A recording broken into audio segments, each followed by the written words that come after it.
song. A very interesting guy, interesting life. Bob Dylan went and saw him in the hospital at Morristown, New Jersey, Greystone Hospital.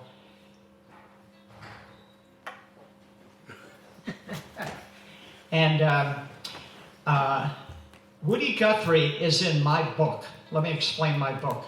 I've written a book of notable people that lived on Manhattan's Upper West Side in my neighborhood of Bloomingdale and Morningside Heights. And Woody Guthrie lived lived in our neighborhood for a short period. And one day I was reading that Woody Guthrie wrote that song as a contra to God Bless America, the Irving Berlin song. Everybody knows that song. And he, in fact, with that song, Irving Berlin ascribed all the royalties to the Boy Scouts of America. They've been in the news recently, as you probably know. But it occurred to me that that was a very popular song. So I was curious, what are the most sung songs? And I discovered that in my book of almost 600 notable people that lived in my neighborhood, Bloomingdale, Morningside Heights, 2 out of the 3 most popular songs had people that wrote the songs living in my neighborhood, so they're in my book. The number 1 song was by Mildred and Patty Hill. They wrote Happy Birthday to You. Everybody knows that song. So by acclamation, there's the first 3 songs that are most sung are Happy Birthday. Again, Mildred and Patty Hill. Patty actually lived in the neighborhood. They wrote it, his sisters wrote it in 1893.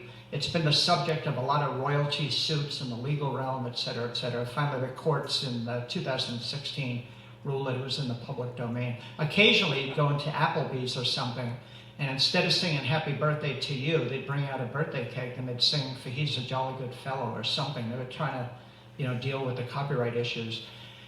The second song that's sung the most, and I think we mostly know it from the Super Bowl, is that 1773 song by an Englishman named John Stafford Smith. And then Francis Scott Key gave it new words in 1814 to become the Star Spangled Banner. Well, Francis Scott Key did not live in my neighborhood. So far, Woody Guthrie lived in my neighborhood. Patty Hill lived in my neighborhood. Francis Scott Key did not. And then the third most popular song, and if you think you know it, don't yell it out. We'll share the experience with everybody. But the third most frequently sung song in America by popular acclaim was written in 1908. And I'm going to sing this song, but I'm going to sing it with the verses that you never hear. And then you'll hopefully join me in on the chorus. It was written by a guy named Jack Norworth. His wife was Nora Bayes. Nora Bayes and Jack Norworth together wrote Shine On Harvest Moon, if you know that song. That's the one that has one of my favorite lines in all of Tin Pan Alley Dumb, which is, it goes like this. Well, shine on, harvest moon. I ain't had no lovin' since January, February, June, or July. That's a long period of time to have no lovin', if you catch my drift. But anyhow, she had, let me put this in perspective, the number 1 song, Richard, you'll appreciate this, the number 1 song in 1965 was the Rolling Stones' Satisfaction. Number 1 song in 1964 was the Beatles' I'm Gonna Hold Your Hand. The number 1 song in 1963 was Be My Baby by the Ronettes. 1962, Chubby Checker the Twist. I could literally go year by year, but in 1917, it was Jack Norworth's wife, Nora Bayes, and her number 1 song for 1917 was the George M. Cohen song, Over There. Everybody knows that song, right? Over there, over there.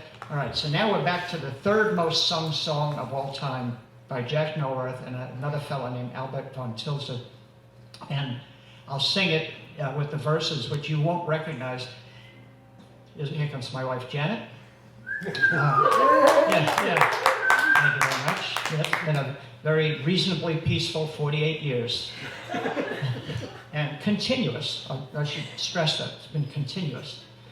So, 1908, I'll give you a couple of clues. It's a waltz. You're probably wondering what's the song, right? But don't yell it out. It's a waltz. It's got a French word in it, sou, S-O-U, which is, in those days, meant a small amount of money. Like we say 2 bits is a quarter, right? Well, they use the word sou. Okay, and it's about a woman who doesn't want to go to a show. So I'm giving you a lot of clues to figure out this song, but it goes like this. And it's about the woman who doesn't want to go to a show. Her name is Katie Casey, all right? Katie Casey was baseball mad, had the fever and had it bad. Still with me? Just to root for her hometown crew. Every sou Katie blew. Then one Saturday her young beau asked Miss Kate if she wanted to go to a show, but Katie said no. Instead, this is what you can do. Take me out to the ball game. Take me out to the crowd. Buy me some peanuts and Cracker Jacks. I don't care if I never get back, for it's root for the home team. If they don't win, it's a shame, for it's 1, 2, 3 strikes, you're out in the old ball game. That's it. That's the third most popular. So at some point in this evening, Richard and I are going to attempt the number 11 song from 1957, which is the Everly Brothers' Bye Bye Love. Richard, do you want to warm up for that song, or you want to bye bye? I was in deep conversation. Okay. You and I are going to attempt to sing the number 11 song from 1957, and that's the Everly Brothers' Bye Bye Love. Do you want to do that now or later? Let's do it now. Let's get it. I mean, let's do it. We can do it later. We have to do later, too. We'll do it later? Okay. Well, I thank you for all your attention. Thank you. Good Mackin. I gotta look at the list. I don't know who's next. I think you are. Okay.